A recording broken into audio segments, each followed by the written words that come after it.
Hi friends, ఇదిగోండి కూరది పనసకాయ అండి. కూర వండుకోందుకి అవుతాయండి. దీన్ని చెక్కాలి. దీన్ని ఎలా చెక్తాను చూపిస్తా అండి.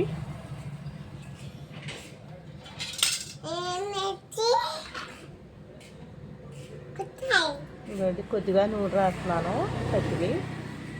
కత్తితోటే చెక్కాలి దీన్ని. అంటే జిగురుగా ఉంటుంది ఇది.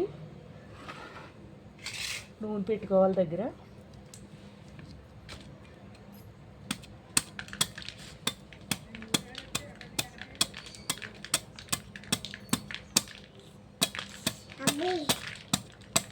అందుకే ఇంట్లో వద్దాను నేను బయట పెట్టుకున్నాను.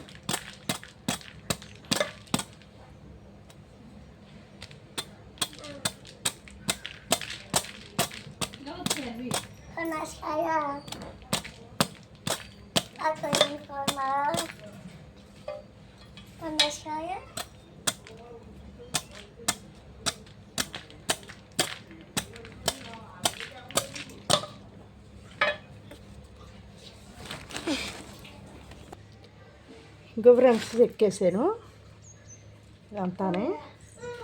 ఇది కలర్ పోకుండా నలుపు రాకుండా దీనికి పసుపు రాసుకోవాలి. పసుపు రాసుకుంటే మీకు కలర్ మారదు. సరే, పసుపు ఇలా పసుపు రాసుకోవాలి. ముక్కలకి రాసుకోవాలి, కాయకి కూడా రాసుకోవాలి.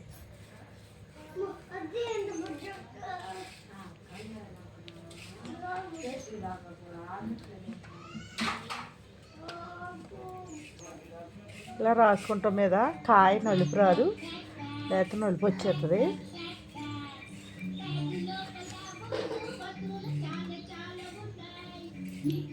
సరే, పసుపు రాసాను కదా, దీన్ని రదన కొంచెం కొట్టాలి. దీన్ని కొడతాను. ఎంత వచ్చింది చూసాడు రొద్దు. కాయ రొద్దు ఎక్కువ వచ్చేస్తుంది. దీన్ని పసుపు నూనె దగ్గర పెట్టుకోవాలి. దీనికి ఇంకోండి ఇలా కొట్టాను. మరి ఆడవాళ్ళు చేసే పని కదండి, మగవాళ్ళు చేసే పని అయితే బాగుంటుంది. ఆడవాళ్ళు చేసే పని కదా, ఇలాగేనండి కొట్టుకుంటాం. నాకు తెలీదు, నేను అయితే ఇలా కొట్టాను. ఒక ముక్క పెద్ద వచ్చేసింది, పర్వాలేదు. కొంచెం పసుపు కలిపాను. పసుపు కలుపుకుంటే బాగుంటుంది అని. చూడండి, కడిగితే మరి కడగాలి కదండి. ఇది కొంచెం పెద్ద ముక్కలు వచ్చినాయి, చిన్న ముక్కలు కూడా వచ్చినాయి. రజనం పర్వాలేదండి. మరి నేను ఇలాగే అనుకుంటున్నాను. మరి పొట్టండి, పనస పొట్టు.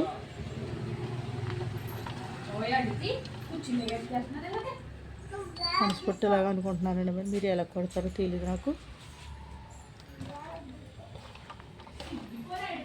కూర వండి పెడతాను, మీకు ఎలా వండాలో చూపిస్తాను. దీన్ని